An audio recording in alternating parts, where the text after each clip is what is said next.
Might Guy, the master of Taijutsu, the man who believed in effort above all else. No jutsu. No ninjutsu.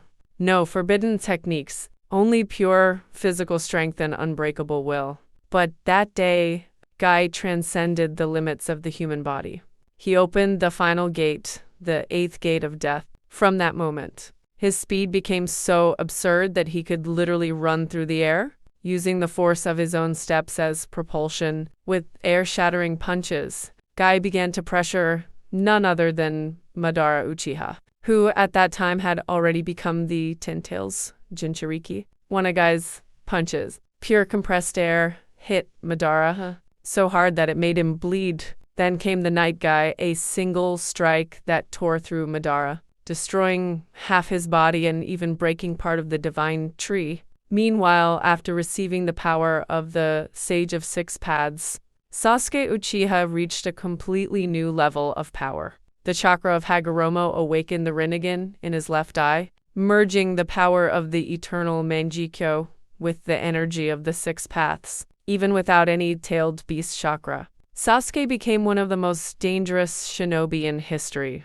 With his Rinnegan, he could instantly switch places with any object or person using Aminu-Taijikara. In his fight against Madara, Sasuke was fast enough to slice him in half, a feat comparable to Guy's devastating strikes. Now, the battle begins. Guy activates the 8th gate. The ground cracks beneath him.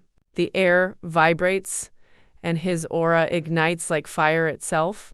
Across from him stands Sasuke Uchiha, calm and unreadable, the power of the sage flowing through his eyes. But here's the catch. The Sharingan Jinjutsu, even the eternal Mangekyo, doesn't work on Guy. He knows the danger of meeting in Uchiha's gaze, so he fights by focusing on the opponent's feet, just like he trained his entire life. Guy doesn't need eye contact. He reads movement, and at this level of speed, even Amaterasu wouldn't hit him. The black flames simply can't form fast enough to catch him. Sasuke changes strategy. He summons the perfect Susanoo, a colossal warrior of chakra. But as we saw against Jigen, even the strongest defense means nothing if the opponent is too fast to hit. Guy moves at blinding speed. His blows shake in the air itself. Each strike releases shockwave as powerful enough to crack Susanoo's armor, just like he shattered Madara's truth-seeking orbs.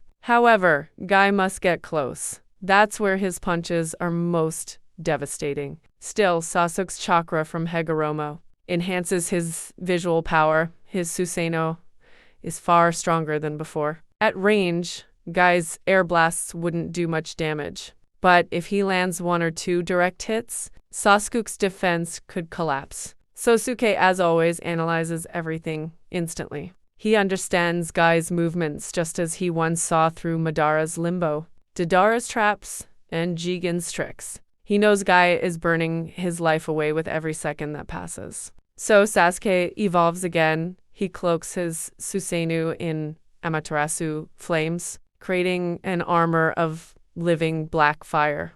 One single touch could end Guy. Even with the 8th gate's power, his body is breaking apart. But what if Guy unleashed his final move, Night Guy, the attack that distorts space itself, and Sasuke wasn't using Amaterasu? Even then, Sasuke could teleport away at the last second with Aminu-Taijikara. After all, his Rinnegan can perceive movements that even Madara struggled to follow. And if you still think Genjutsu wouldn't work, think again. With the Rinnegan's evolved power, Sasuke's visual jutsu can affect the opponent without direct eye contact. Even if Guy looks down, he's not safe. Final verdict? Sasuke wins.